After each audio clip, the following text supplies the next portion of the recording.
बाळा, आमचीच आठवण काढत होतास ना, त्यामुळेच तर आम्ही प्रकट झालो. अरे मायबाप मानतोस ना आम्हाला, मग तुला पैशांची गरज असताना सांगायचं ना. कोणापुढेही हात पसरू नकोस. लोक 2-4 हजारांची मदत करतीलही, पण तुझ्या मागे सर्वांना तुझी मजबुरी हसत सांगतील.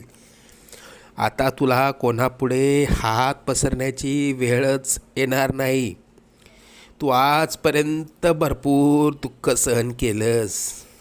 लवकरच तुझ्या रडक्या भाग्यात सुखाचे दिवस येतील. तुझ्या मनात असलेली इच्छा पूर्ण होऊन अक्कलकोटला पेढे घेऊन येणं होईल.